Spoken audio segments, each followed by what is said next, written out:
You know what? We all love a superhero, right? Well, there may be some reasons why you may not want to model yourself after them, especially when it comes to leadership. We're going to talk about that right now with Matt Brauning. He's the author and leadership expert at Leadership Training Institute. Welcome to the show. Thanks for being here. Thanks for having me. We love it. Two of my favorite things are leadership and superheroes. Yes, Yeah. So let's talk about it, because you say that superheroes, they're great for saving the world, but they make terrible leaders. How so?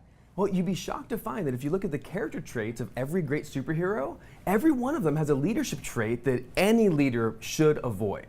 In fact, villains make better leaders than superheroes, believe it or not. Okay, so you're saying that if our kids are loving these, box office gold superheroes that they go to see at the movies, it may not be exactly what they want to model themselves after because of character traits that you say are flawed. Absolutely. Let me give you an example. So one of the 5 leadership traits that I think, or superhero traits, every leader should avoid is what I call the Spider-Man snafu. Okay. So think about Spider-Man, always hiding behind a mask. You can't be too mysterious. So many leaders want to hide behind a mask, metaphorically. Okay. And we need to be able to take the mask off. Let people see who you really are. You want to try that? Sure. Yeah, why not? Okay, so what you're saying is this applies to our kids, obviously, but more so with adults when you're talking about leadership. Absolutely. Well, it's also something that as kids are modeling superheroes and modeling adults as they come into themselves, we want to teach our children to also be authentic. Okay, be authentic, very important. Don't hide and try to protect yourself behind a mask. Okay, what about number 2? Number 2 is the Mr. Incredible mistake. Okay. So Mr. Incredible never trusted his team to come through when it counts. He didn't think they were strong enough. In fact, in the second movie, he had the kids and baby Jack Jack stay home. He hid them in the house. Lucky for us, the kids escaped, baby Jack Jack in tow, and they came out and saved the day. So you need to learn to trust the team and the people around you. They're stronger than you think. Well, I've always said, if you hire good people, don't micromanage, let them do their jobs, That's right? 100% accurate. Okay, what about number 3? Number 3 is what I call the Iron Man illusion.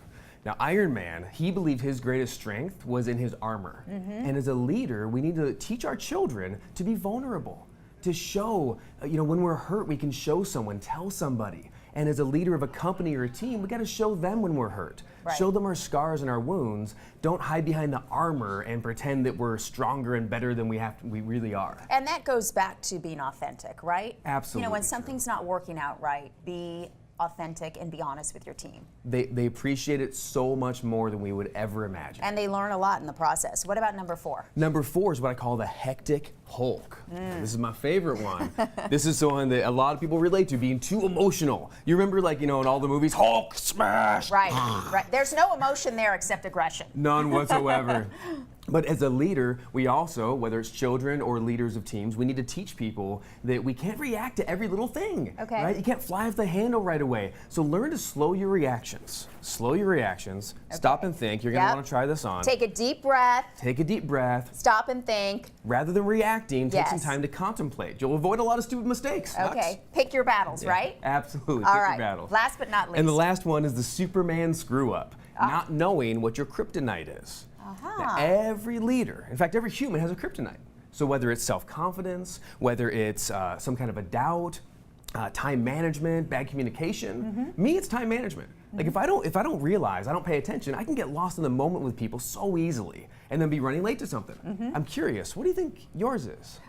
Well, I don't know, because I don't have time. We're out of time. Maybe it's time management. It might be. Matt Brauning, thank you so much. You want to go to Matt's website if you want more information. It's mattbrauning.com. Thank you for being here. Thanks for having me.